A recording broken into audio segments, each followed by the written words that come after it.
Ladies and gentlemen, we got him. Down goes Shkreli. Shkreli. Okay, that's the second hour. That's that pharma boy who's trying to charge $750 for a pill to help save people's lives. So that's a fun story. Hey, man, some justice on today's show. And indeed, welcome to the Young Turks. I am your host, Cenk. Later in this hour, attacks against Muslims in America by Fox News. Shocking. I didn't see that coming. Maria Bartiromo, I told you she's the worst. When she was on CNBC, she was the worst. Now she's at Fox, and she's still the worst. So we'll show you some of that stuff later. But what now? Interesting, though. I turn around and give credit to Fox News because we call it like it is here on the Young Turks, because they busted Ted Cruz up. I mean, they took Ted Cruz for cruising for a bruise. All right. So that's later in the program. I want everybody to realize that this is a time of giving. So what we're going to do is give the gift of democracy to America. If we sign up 500 members for a wolf pack, boom, all of a sudden we get to hire Deadwood, Diesel, and the Literati team. So Liberati team. So it's your turn. Okay, if you can't volunteer, you can't be awarded for a wolf pack. Go to wolf-pack.com/New Year and at least help out. You know you can do that. And the first 10,000, by the way, matching funds. Somebody's going to put in 10,000 to double your money. Wolf-pack.com/New Year. Okay, you guys ready to feel the burn? Let's do it. New numbers out from Bernie Sanders' campaign, and they burn. Aides to Bernie Sanders said Wednesday night that his campaign has now collected more than 2 million contributions and that they expect to outpace President Obama's 2012 re-election effort on that count by the end of the year. Damn. So now, not all of those 2 million are unique. About 1 million unique because some people give again. So overall, though, separate contributions that he's gotten is now past 2 million. Is it a little higher than Hillary Clinton? Of course.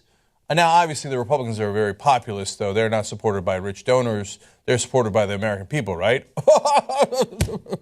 He blows away the Republicans. Way more individual donations than the Republicans. Now, Washington Post explains, the number reflects an operation that is focused on raising money in small increments from an exceptionally wide range of donors, with the vast majority of contributions coming over the internet.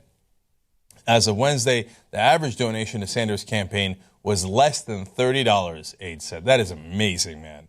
That is a very low amount to have as an average. The reason is because he doesn't have enormously high numbers to pull them up, because he's not taking super PAC money, so he's capped at how much he can get from the millionaires and the billionaires. See, that's the whole point of the campaign. He doesn't want to be beholden to those millionaires and billionaires. That's why he's not taking the super PAC money. And that's why, despite the enormous number of people who've given him money, in terms of the money race, he's still losing to Hillary Clinton. Let me give you the numbers behind that. Clinton, the Democratic frontrunner, had raised more money overall than Sanders, $77.5 million to $41.5 million as of September 30th. So despite the fact that Bernie Sanders is getting it from a lot more people, Hillary Clinton has some few people who are giving her a tremendous amount. And then she also has a wide base too. But overall, the people at the top, the millionaires and billionaires giving her money, are so much higher that she winds up having more than $36 million more than Bernie Sanders. Okay. Now, but to give you, again, a sense of scale here, Sanders has already taken in more individual contributions than Obama did at this point in his 2008 campaign for president. So, and I give you that context for an important reason. There's almost no news stories about Bernie Sanders. What did Trump say? What did Cruz do? What about Rubio and his incredibly large ears? And how thirsty is Rubio? Really thirsty? All of these different things that are going on. Almost not a peep about Bernie Sanders. Now, if you look, though, at his numbers in New Hampshire where he's winning, his numbers in Iowa where he's very close, and you looked at the number of contributions he's getting, wait a minute, this is a very similar story to Barack Obama. And at that point in the campaign, Barack Obama had been getting an enormous amount of media attention. So it's not just Democrat versus Republican in this election. Why is it that the media was like, oh, Obama, oh, wow, oh, my, look at all these individual contributions Obama's getting. His support is so widespread. For some reason, the mainstream media knew Obama ain't going to change anything. It's all right. It's, change on the outside, continuity on the inside. Nobody's apple cart's getting overturned. Bernie Sanders is proposing real change. Oh, he has more individual donors than Obama did at this point. Yeah, not interesting. No, not going to cover it. Not, shush, not interesting. Much more than Hillary Clinton, much more than any of the Republicans, much more than Donald Trump. Not interesting. Don't cover Bernie Sanders.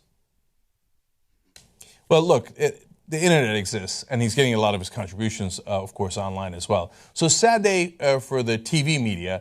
You could try to hush it up all day long. You could try to not cover him. Well, whether you like it or not, Bernie Sanders is coming. And I guess you think he's bringing hell with him for you guys in the establishment. That's why you're desperate not to talk about him. But this momentum is real. The money is real. The polling is real. He has not caught up to Hillary Clinton in nationwide polling. That is true, partly because the mainstream media refuses to cover him. But this phenomenon is very real.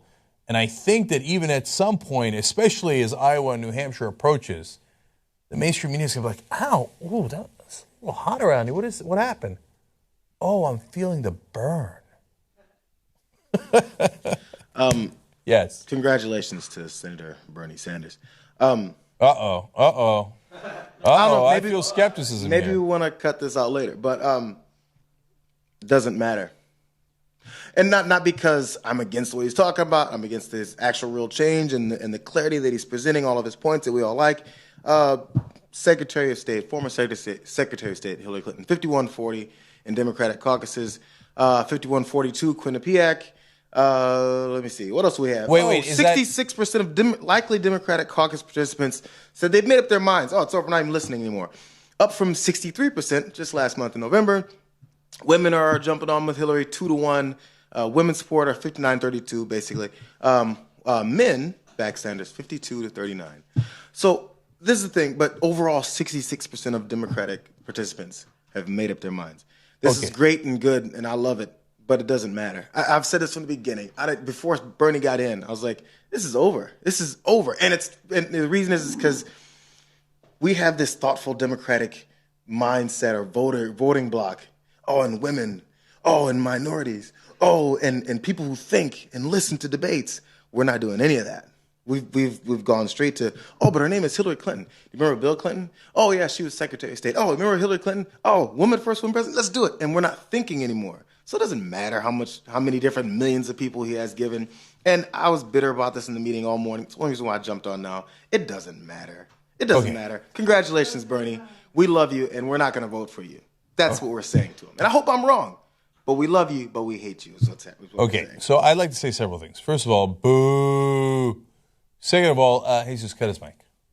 Okay? Well, we can mainstream media too. You too, Jayar. Okay? Okay, so from now on, we're not hearing from Jayar, okay? No, in all seriousness, Jayar, the numbers that you quoted, are they from national numbers or Iowa numbers? Well, nationally with the overall, the 66. National, okay. Yeah, I'm still not sweating that. Look, am I saying right in some Bernie Sanders is going to win? No, I'm not saying that at all. I don't know. The jury's still definitely out. But I'm not in the camp that he's definitely not going to win. There's a very big populist mood out there, anti-establishment mood. Unfortunately, the Democrats are not as anti-establishment as the Republicans are.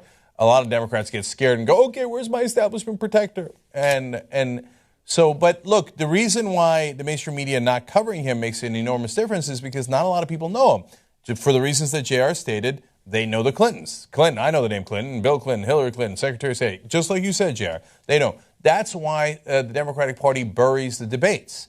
So there's another debate on Saturday. We're going to cover it live, tytnetwork.com/live. Not a big deal. But it's in the middle of Saturday night. It's at 8 o'clock Eastern on Saturday.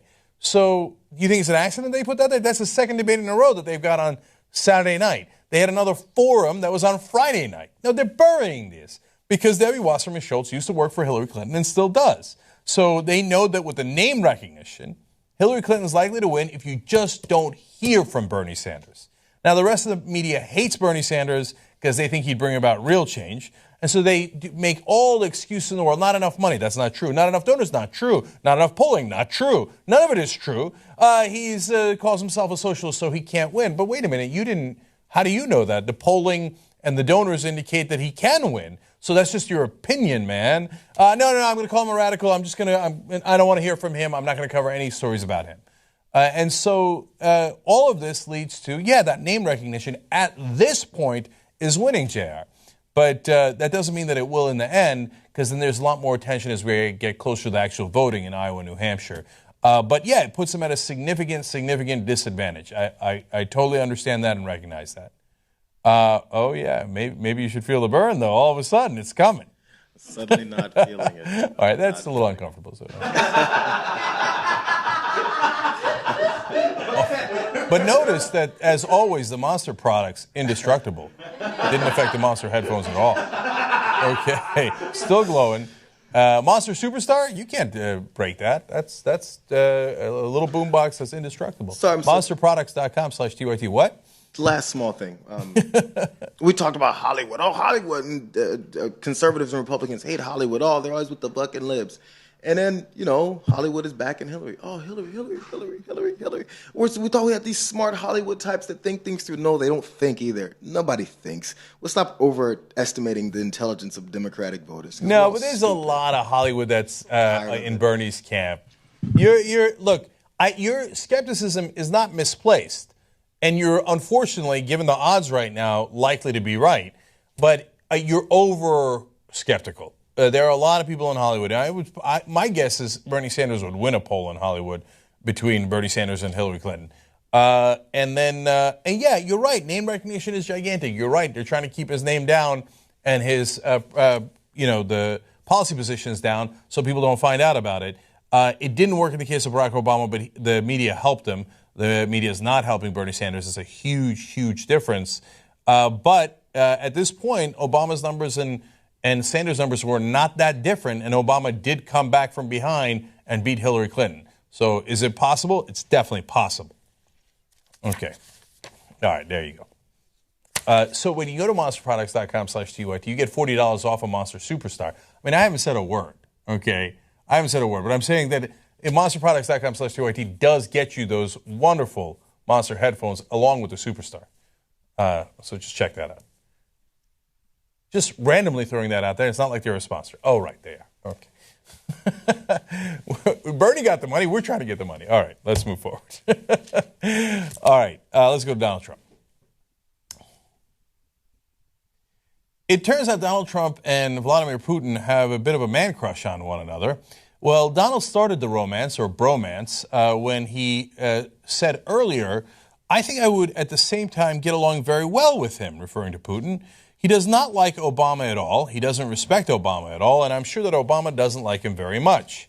But I think that I would probably get along with him very well, and I don't think you'd be having the kind of problems that you're having right now. Okay.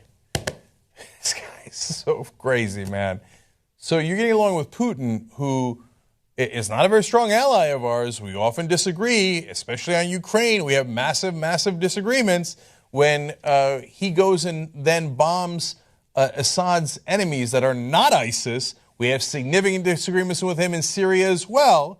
And Trump goes, well, he doesn't like Obama. I don't like Obama. We got a deal. But on that basis, ISIS doesn't like Obama. You don't like Obama. Do you have a deal? I don't know. That's your logic, Donald Trump. So on to the issue of ISIS in Syria. Trump, since he doesn't know a thing about foreign policy, says, Russia wants to get rid of ISIS. We want to get rid of ISIS. Maybe let Russia do it. Let them get rid of ISIS. What the hell do we care? I don't think that American foreign policy should be based on what the hell do we care. I'm pretty sure we should care. You see, Russia came into Syria not to bomb ISIS, but to bomb Bashar al-Assad, the dictator's other enemies. ISIS is against Assad, but Assad is a dictator. So I know there's not a lot of good guys here. But Russia took some of the people who are potentially good guys that would topple the dictator but be against ISIS and bomb them. So we should care about that. Don't bomb those guys. That's a really bad idea. Now, Meanwhile, ISIS attacked Russia, down one of their planes. So now Russia's genuinely pissed at ISIS. And they're like, well, on top of bombing the guys we weren't supposed to bomb, we'll also bomb ISIS. I don't think we should lead from behind, as the Republicans accuse Obama of doing, right? I don't think we should hand off our foreign policy to Russia. You'd have to be a real knucklehead to think, oh, I don't know, we'll let Putin do our foreign policy. What the hell do we care? This guy's winning. He's winning in the Republican race. Unbelievable. So they asked Putin about it recently. So his answer was, well, what else can we do but to welcome it? Certainly, we welcome it. Of course. And then he added, I jump in it. He's like, well, if you're going to give me the queen, I'll take it. I'll take it. So now remember that Trump's not the only Republican idiot who trusted Putin and thought that he was a good guy and we could rely on him. George W. Bush, back when he was in office, said, I looked a man in the eye. I was able to get a sense of his soul. And he said he could trust him because he looked into his soul. If you look into Putin's soul and you saw someone you could trust, you're an idiot, which, of course, George W. Bush is. Do you know what his nickname was for Putin? Still my favorite nickname of all time. Pootie Poot. Not joking. Not kidding. We did not make that up. That was George W. Bush's actual nickname for Vladimir Putin. He's like, hey, Pootie Poot. Hey, get Pootie Poot on the phone for me. Direct quote. That man, we put that man in charge of the United States of America for 8 years. I mean, it was a minor miracle we didn't get hurt worse. I know we had the worst economic collapse since the Great Depression. We had the worst foreign policy disaster we've ever had in Iraq, and 9/11, and Hurricane Katrina. But given that he was this dumb, it could have been worse. You know what he called his official from Forest Services? The tree man. I'm not kidding him. He called him the tree man. His budget director was the budget man. Oh, Jesus. Okay, but Trump is that level stupid. I mean, he says, Putin, what do I care? I like the guy. He hates Obama, I hate Obama. He's fighting ISIS, I'm fighting ISIS. Why don't we just let him do it? So then they go back to Putin and they ask more about Trump. He says, he is a bright and talented person without any doubt. An outstanding and talented personality. I just think I made him Arab. Okay. Anyway, outstanding personality. He's like, I mean, what do you want me to say, man? This guy, I can't believe this guy, if he's president, is going to let me do whatever the hell I want. Yeah, outstanding, outstanding. He says, he is the absolute leader of the presidential race. I feel like after he said that to the Russian news agency TASS, he turned around to his, aides and was like, he is leader, right? This guy's going to win? Amazing. Yes. Donald Trump, very good. You trust me. Perfect. These are not remotely Russian accents. I got to bring Wes in here to do Russian. Okay. And then finally, they said, what else would you like to do with Trump? And Putin answered, quote, to reach another deeper level of relations. Maybe balls deep. Okay. That's part of Trump's foreign policy. Now let's go to the other part of Trump's foreign policy. I really got to work on my Russian accent. That's what I'm learning from today's show. I got to get Wes to train me. Okay, here we go. The other day, the Republicans had a presidential debate, and they talked about national security and terrorism. And they had some of the dumbest ideas I've ever heard.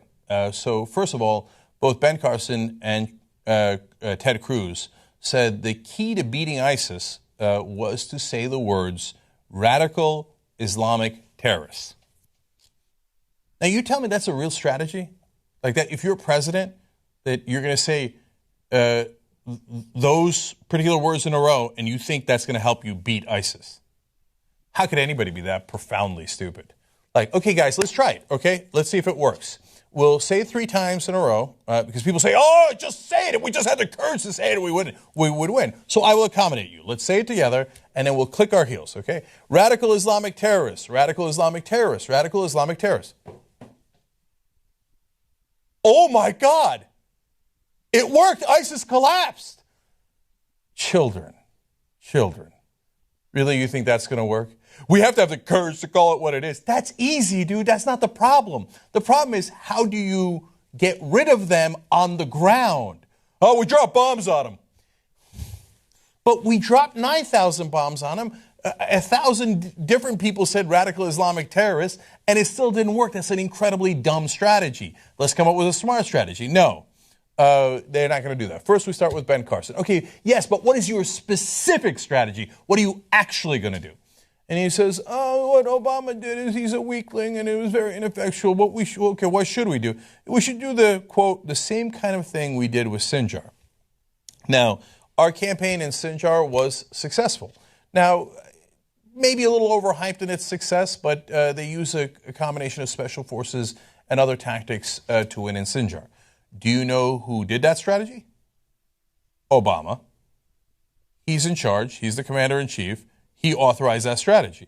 So Ben Carson's answer is, Obama's terrible and weak. Let's do what he did in Sinjar. Oh, I see. Dude, that's his strategy. You just repeated his strategy and said that's what you would do. Then why are you running? Okay. So then let's go to Donald Trump. What would you do with ISIS? Quote, I don't want them using our internet. Oh, okay. Well, that should be simple. First of all, I like that it's our internet. So Finland, Japan, South Africa, are we not merciful? We'll allow you to use our internet. But ISIS, no, you're not allowed on our internet. How are you going to enforce that? And what in the world does that mean? God, these people, come on. If you're a Republican, aren't you embarrassed? How stupid is that? All right. Then it goes from stupid to barbaric. Trump also said, when you get these terrorists, you have to take out their families. They care about their lives. Don't kid yourselves. They don't care about their lives. What? But you have to take out their families. So this is the brilliant Republican strategy. Let's break the Geneva Conventions. Let's do war crimes. Let's kill innocent civilians. Let's kill their family members like, mob bosses would do, drug gangs would do, terrorists would do. The terrorists would agree, let's kill the families. So, okay, yes, but you think, okay, you killed a couple of family members. Okay, I killed your kid and I killed your wife. Now you think that guy is going to stop fighting you. And then you killed a couple of people's wives and kids and grandmothers that didn't have anything to do with ISIS because you're carpet bombing them, which is Ted Cruz's strategy. And you think they're going to stop fighting you. Yeah, it hasn't worked out that way. All right, let me go to Ted Cruz now, graphic number 6. In the debate, he said, Iran has declared war on us. He said it twice. No, they didn't. That's not remotely true. Like these guys, they don't care. If Iran had declared war on us, that would be a giant deal. Instead, we actually did a peace treaty with them. They don't care about the facts. That they live in an alternate universe. How do you support these guys? I mean, you're basically raising your hand and said, I'd like to go with the dumb strategy. Okay, to that point, here's what Ted Cruz also said. When asked specifically, how would you beat ISIS? He said, quote, we win, they lose. Oh, I hadn't thought of that. Oh, shit. Somebody get a message to the president right away. Turns out, it's not just saying radical Islamic terrorists. If you say we win, they lose, boom, they're done for. You're going to vote for this child?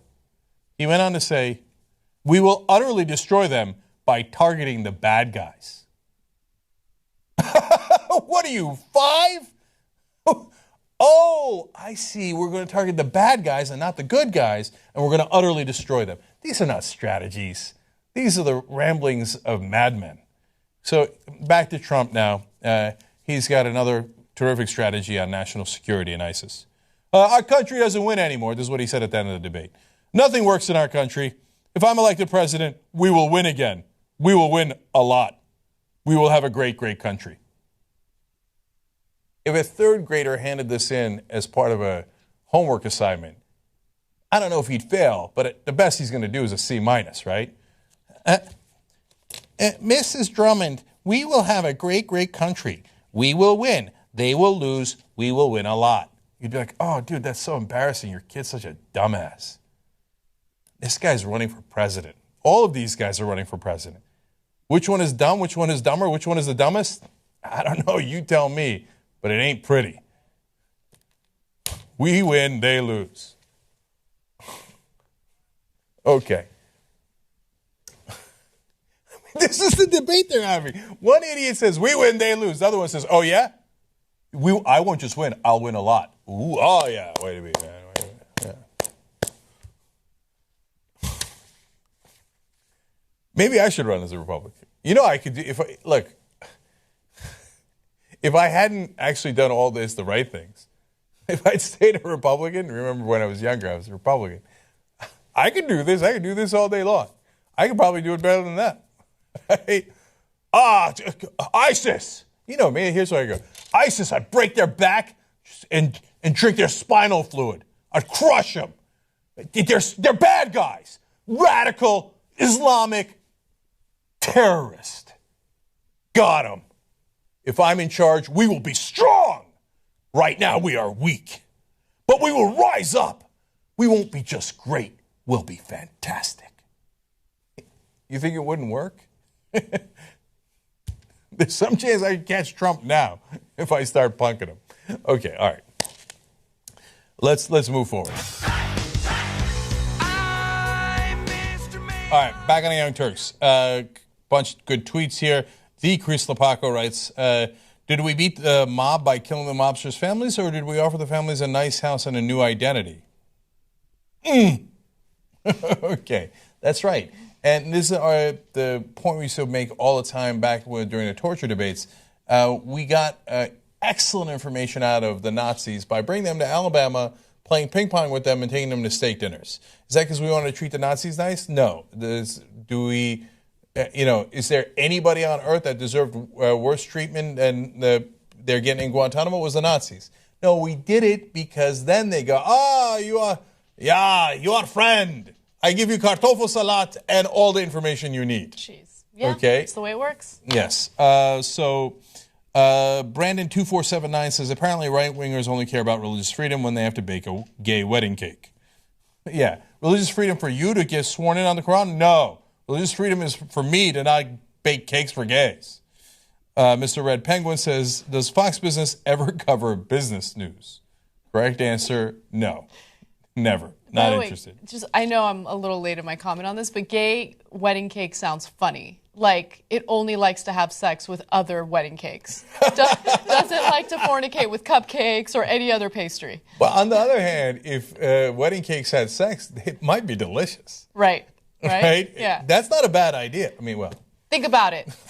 Chocolate cake, banana cake. They have sex. And then their kids come out. I know you're probably chocolate banana cake. Oh my God. We're on to something here. Gay wedding cakes. It's a thing. It's a thing. But put it in shoptyt.com. Okay. And then VL Cupper with my favorite tweet of the day.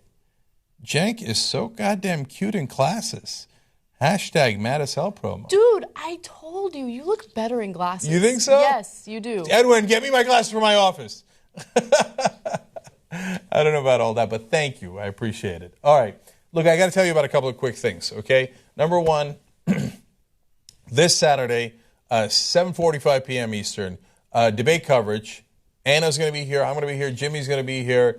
Special surprise guests are going to be here. In fact, we've got a big surprise for you guys. We don't want to reveal it till Saturday, but it's going to be a TYT first. I think you guys are going to love it. So make sure you check it out, tytnetwork.com/live. We cover all of the presidential debates, all the major nights, Iowa caucus, New Hampshire primaries, conventions. We'll always have it live on tytnetwork.com. So this case is the Democratic debate, so you're going to feel the burn. Martin O'Malley's going to be there for some reason, Hillary Clinton, obviously. And we're going to do play-by-play coverage, which is what we always do. We'll have the audio for you guys, and we'll tell you what they're actually saying, who's right, who's wrong, and then we'll talk about, at the end, we'll do analysis, summary, biggest winners, biggest losers, biggest fail of the debate, sometimes the biggest controversy of the debate. So don't miss it. 7:45 p.m. Eastern, a little before the debate, so we can give you a preview, we can give you the polls, and our special supplies. So that'll be on tytnetwork.com/live. Okay. I'll leave it there. I'll give you the rest later. Forward. All right. We start off with some great news. Martin Shkreli has been arrested for securities fraud, and it looks like the mounting evidence against him is likely to get him convicted. And should he get convicted, not only is he looking to some jail time, but he is unlikely to ever become the CEO of any other company again. Now, he is involved in a long, complicated list of wrongdoings, so let me tell you what they are.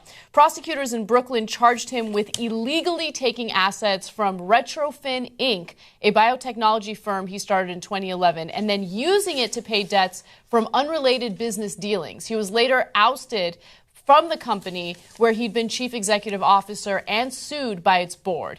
Now, a simple way of explaining what he would do is he would lie to the investors and talk about how highly profitable his company was, when in reality it was in the red, okay? He is alleged to have made secret payoffs to set up sham consulting arrangements. A New York lawyer, Evan Griebel, was also arrested early Thursday. He's accused of conspiring with Shkreli in part of the scheme. So now, understand this, that thing that got him in trouble in the public about the pills, and I was alluding to, is not the issue at hand here. No. Although he was a total dick about that, and he said, oh, yeah, I'm going to lower from $750. And then later he was like, just kidding, no, I'm not. And in fact, he said at a Forbes summit this month in New York, he said, I probably would have raised the price higher. My investors expect me to maximize profits. Well, here's the thing. He's right. And the reason why so many people hate, well, look, there are two different classes of people who hate them. Us, right? Mm-hmm. People who feel the negative impacts of greedy pharmaceutical companies, and then greedy pharmaceutical companies who have been doing the same thing for a long time, but they've been able to toe a line, so they haven't been in the headlines. He managed to get all of these negative stories in the headlines, and now all these greedy pharmaceutical companies are like, take them down, don't draw attention to all the greedy things we do. Yes, and so here, this is a perfect target for federal prosecutors for a number of reasons. He's not a heavy political contributor. He's not with a giant company that would get you in some political trouble if you went after him. Mm-hmm. He's a lone wolf, if you will. He's bringing unwanted attention to those big companies that do give a lot of political donations. Yep. Plus, probably guilty. And he's hated, and he's got a lot of press attention, so the prosecutors come in and go, you see, we got the real bad guys. You see, we're on it, right? And I'm glad they're going after him. If what they allege is true, by all means, they should definitely arrest him. I just wish they would have similar standards for others as well. I agree. Now, there's a new little twisty twist to this story that's very delightful. So his lawyer contacted him after he got arrested to let him know that he's increasing his hourly rate by 5,000%. No! Yes. Oh, that's awesome! Yes. Now, that's the kind of irony I could enjoy. Yes. Well, to be fair, he's got to do a trial. Trials are much harder.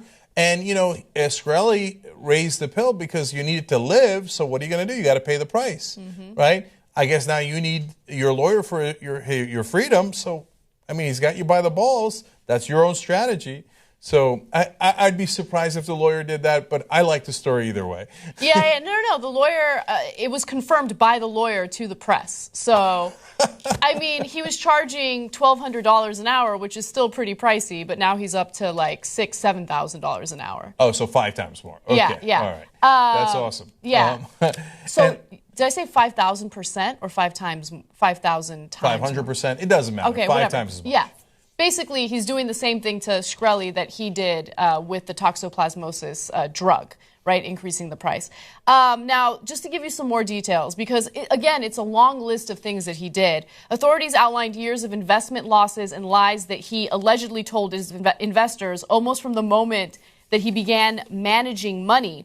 By age 26, he said he got 9 investors to place $3 million with him, began losing their money and covering it up. Within a year, his funds accounts was down to $331. Man, that takes a special talent, dude, to take $3 million and turn it into $300. So, look, if you do that, you know what happens? A lot of people get pissed. And then you fucked up, son. You got rich people angry. Okay, this guy was begging for a prosecution. He did everything he could to get prosecuted. You got no big company behind you, and you pissed off rich people. That's the one time prosecutors are going to be all over your ass. And by the way, they should be. Again, look, it's one thing to just lose money. Okay, maybe he's the world's worst investor, which it sounds like he is. Okay, but if you then start trying to cover it up and you start playing financial games, well, now you stepped in it because that's illegal. Exactly. All right, moving on to some other stuff. Really? Wait a minute. Hold on now. There were so many fun things about this. Oh, you want more? Yeah, Okay. no. So I'm going to give you a couple of details because I can't resist. So the next time after he turned $3 million to $300, he somehow miraculously raised another $2.35 million to invest, lost half of it in 2 months. Okay, so he's the bad guy, but I do want to make a comment about investors. A lot of investors are idiots, right? Like they invest in companies that have no evidence of their success, and then they pass on companies that have a great deal of evidence on their success. So, I mean, I don't know. If you're an investor, don't you want to do the proper investigations to make sure you're not getting played? I mean, I'm not trying to victim blame here, but I know a thing or two about investors. And some of them love to buy the hype, and then they bypass companies But that's that what are they great. did. Because, Yeah. So here's how, if you're wondering, why would anybody trust this guy with their money? Are they crazy giving him millions of dollars? By the way, one more. Through a disaster, I love this description in Bloomberg News. Through a disastrous trade with Merrill Lynch in 2011, Shkreli cost MSNBC, another company he was with, more than $7 million, leaving it virtually bankrupt. Now, you're thinking, Jesus Christ, why do they keep trusting this guy? Because the original scam that he ran made people a lot of money. So what did he do back then? He bet against pharmaceutical companies. So that's another reason why pharmaceutical companies hate him, okay? And then he'd go online and badmouth them. Like, oh, yeah, I hear that none of their results worked. Oh, they're terrible. Oh, their stock is about to crash. People would panic because they're stupid, and they would sell. And when they sell, since he's shorting them and betting against them, he'd make a lot of money. Right. And they're like, oh, my God, a guy with no scruples, perfect, we'll give him our money. So, hey, man, you live with no scruples, you die by no scruples. So I don't know the laws regarding what you just mentioned. Can you do that as a public figure, and is it legal? No, but they get away with it incredibly often. So you're not supposed to be able to do that. You're not supposed to be able to do that, but it's oftentimes shorting 101. By the way, you know who he trained under? He started his career interning for Mad Money host Jim Cramer. Amazing. And Jim Cramer was very impressed with his stock savviness. And his intellect, yes. Yes. I can't help it. I'm going to give you one more. No, two more. You know that this guy who claims that he's an expert in biology, he didn't even finish high school. He says he taught himself biology. Sure you did. Sure he did. And recently he bought a Wu-Tang Clan album. Oh, this is great. Okay, that... Cost thousands of dollars. No, millions. I think he paid over... millions, that's right. I think it was $2 million or something He crazy. spent millions on the only copy of the album. And he said, I didn't even listen to it. I don't really care. Because what he wanted to do was hold it hostage. That's his business model. You take things that are valuable to other people and you hold it hostage until they pay you more. So he was going to do that. But now authorities have seized the album and might turn it over anyway as part of the case against it. Justice! Okay, there should be a little bit more justice, but at least we get a little bit of it here. And as always, the moral of the story is Wu-Tang Clan ain't nothing to fuck with. Mm-hmm. Okay, you ready now? Now I'm ready. All right, let's do it. A young YouTube celebrity has been arrested along with his manager and another person he works with because of the fact that they've been accused of sexually exploiting a 12-year-old. Now, the guy in question is Steven Fernandez. He refers to himself as baby scumbag on YouTube. Interesting. Might be a clue. And he's known for his skateboarding videos and also his videos where he approaches women and touches them without them even knowing who he is and without even getting permission from them. I believe that's normally called sexual assault. Right, right. But since he's a teenager, I think he got away with it for a while. Now, Steven Fernandez, whose nickname Baby Scumbag, is accused of luring a 12-year-old girl by promising to put her on a non-existent MTV special if she performs sex acts. Fernandez promised to introduce the girl to A-list performers and appear in Fernandez's non-existent MTV special in return for her engaging in sexual acts with not only Fernandez, but also his manager, Jose Barajas, and another person he works with, Keelan Lamar Dad, who's 27 years old. So Jose Barajas and Keelan are both older. They're obviously not supposed to be having sex with minors. The third man, can we put that back up, please? The third man charged in the case and a fellow professional skater. So that's Dad. Yeah. Okay, just making that story slightly creepier. So look, if this was a case between a 15-year-old and a 12-year-old, and it didn't involve anything else, it'd be like, wait a minute. I mean, you got to know the laws. I don't know if under a certain age it's illegal by any definition. Can a 13-year-old and a 12-year-old hook up? I don't know, right? Yeah. So that one's a little complicated. And yeah, the kid does super questionable things. I mean, he goes up to women and touches them, and everybody gets a laugh out of it. And then since he's popular on Instagram, idiot girls will come and dance in their underwear in his videos. Okay, all that's okay. The sexual assault's wrong. The girls dancing in their underwear, God bless. That's America, right? But to me, the real problem is the older guys. I mean, so this kid's a 15-year-old. He started all this stuff when he was 12. You know, 12-year-olds can be knuckleheads. Are they going to be going through puberty and really horny and doing really stupid stuff? Yeah. Okay, now it doesn't mean that they get to touch women. That's a different issue.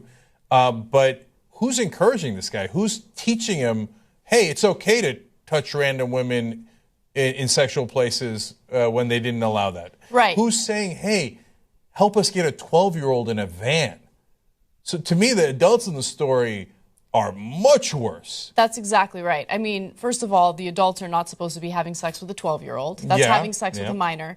Now, all three of them are charged with the same charges, which I think is kind of questionable because I don't think that everyone involved is guilty of the same crime, right? For the reasons that you mentioned now. So all three were charged with lewd and lascivious acts with a child under 14, a felony punishable by up to 8 years in state prison. So I think under the age of 14, there are special laws for minors, right? So that seems apparent from this story, but I think it's entirely different when a 15-year-old is hooking up with a 14-year-old, or in this case, a 12-year-old even.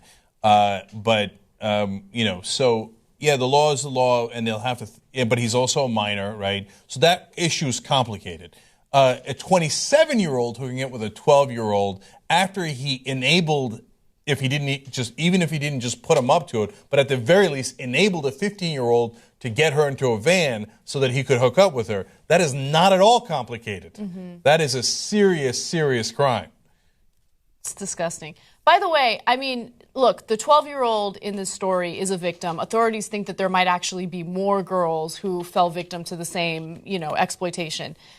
But at the same time, we need to be better about educating young kids about the consequences of falling for these types of things, the consequences of being so obsessed with fame, like being on an MTV show, that you would engage in sex acts with 3 random dudes. I'm surprised kids even know what MTV is now. Yeah, I'm actually pretty surprised about that as well. Right. But you're right. It's that thirst for fame. I got to get the fame. But remember, she's 12. What did you know when you were 12? Nothing, right? I knew that I wasn't going to have sex with 3 guys because they were promising me an appearance on a TV show. And look, part of that has to do with the way I was raised. But also, I feel like with social media and with the internet, more and more average people are getting famous for doing stupid things, right? And so I think kids see that and they want that. And it's important to change the way we educate them so they don't fall victim to stuff like this. Right. And by the way, we don't know, what she thought was going to happen in the van, right? We only know that she was intrigued by the idea of that fame. And so what we're saying is don't get seduced by the idea of fame. Once she steps into the van and they do whatever they do to her, it's 100% on them. That's exactly right. Yeah. All right. Let's move on. Actress Olivia Wilde recently posted a photo of her toddler, and he is naked, but it's an adorable picture, very innocent one. In fact, let's take a quick look at it. Now, after she posted that on her Instagram account, apparently some people were outraged about it because, of course, people are looking for things to be outraged about. They felt that it was a bad idea to post a naked picture of a baby, especially the baby's butt. Now, let me give you some comments from people who disagreed with her decision to do this. One person writes, "More people will like that than you wish. Your naked child is nothing you upload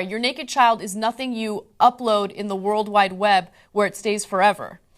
So basically what that person's trying to say is there's creeps looking at these photos. Why are you going to post a naked picture of your toddler?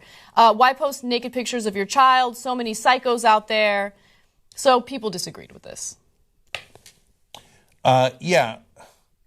I'm actually torn on the story, believe it or not. You're insane. Okay, go ahead. So the reason I'm torn on it is because, is it an innocent picture? Of course it's an innocent picture, and it sucks that we live in a society where people think, oh no, don't do that because of the sickos in the world. The only reason I'm torn is because there are sickos in the world. So I'm not trying to blame Olivia Wilde, and by all means take whatever pictures you want of your kids, absolutely. Mm-hmm. And I'm not even blaming her for putting it on social media, but is it crazy to think that there will be sickos? There will be sickos, but there are sickos everywhere. Look, the internet, I guess, makes it different because it's there forever and people can view it as many times as they want. But there are sickos at your local Target, as one commenter said. You know, there's sickos at your grocery store. Whenever you're out, there's people all over that have questionable sexual fetishes. So what are you going to do? You're going to walk on eggshells and not live your life because you're constantly worried about the perverts? Yeah, no. I mean, think about it. There are people who masturbate to our political videos. Like, we're fully dressed. Like, what am I going to do? Not talk about politics because some guy's masturbating to it? Masturbate away. I don't care. Sure. Okay, you see what I'm saying? I know. I mean, I feel your pain. Right. Okay, but now, I know, Anna, but so that's the regular course of events. And I don't, the people who are saying, but Olivia Wilde is encouraging them by putting up this picture, I don't agree with that. She's not encouraging anything, right? She just put up a simple picture of her baby. And she doesn't deserve any of the grief, don't get me wrong, right? I'm just saying that there are some things that will entice people more than other things. And the minute there's anything naked, in the world, the fucking perverts are going to be like, oh my God, oh yeah, and they're going to be on it. And I don't know, like if you're an adult and people get off on looking at you, I guess that's life in the big city, right? And you can take that any way you like. You can take it as a compliment, I suppose. You can take it as gross. You can take it as any way you want. When you're a kid, I don't know, it just feels more, obviously, for obvious reasons, more disgusting. I'm just tired of letting the terrorists win. Right? No, but it's true. It's a fair point. All of our behavior has been like watered down, and we're constantly afraid and we're constantly scared because, oh my God, there's people who have weird sexual fetishes, and then we got to worry about the others because they might be terrorists. And oh my God, let's give away all of the fun that we have in society because we're constantly worried about bad things happening. It was an innocent picture. I think it was an artistic picture. Are there going to be some creepos out there? Sure. But ultimately, she's the mom. If she's comfortable posting that on social media, have at it. For all the critics, find something else to do with your life. Like, why are you always so upset about something? Why are you constantly concerned and outraged about the most mundane, stupid things imaginable? Find something better to do with your life. Why don't you try to do something active, like get money out of politics? Do something that's actually worth something other than bitching and complaining on social media. I'm so exhausted from all these stories. Yeah. I remember days when I was growing up, kids would never admit to masturbating. In fact, there was this one kid who they tricked into admitting that he masturbated. Well, they actually caught him doing it. It's a terrible story, right? And they called him Sploogie for the rest of junior high and high school. And I felt terrible for the kid. He went to my high school, right? And so back then, that was like such a terrible way to deride somebody and make fun of them. Now, people on the internet are like, yeah, I masturbate to you. Yeah, I do it. I'm doing it right now. Yes, I am a masturbator. I'm like, Jesus, man. Society is so fucking different than when I grew up. Yeah. Online anonymity shows you the reality of who people are. right? Because the reason why people don't talk about masturbating face to face is because there's some shame there. And it's not just shame; it's awkward. It's like, awkward, dude. I don't want to know what you're masturbating to. That's your business. Can you imagine? I don't want to get involved with it at all. I want to leave you alone. That's what you're supposed to be when you're masturbating. In our context, can you imagine just explaining a news story to someone that you met for the first time, and then they like tell you right away that they have this urge to masturbate? Can you just imagine that? I mean, that's why I know, but it's related to this story because the internet has turned society into something strange. So, like, people get unhinged there and do things they would never do in real life. Yeah. Anna's right. It's like if you met somebody new, like, oh, hey, this is my friend's, boyfriend, Bob. Oh, Bob, did you know they, caught the guy who robbed that bank? Oh, that's great, but I'm masturbating to you right now. Like, what the fuck, right? You'd be like, Bob, you're a fucking monster. What are you doing, right? Yeah. But on the internet, that's like par for the course.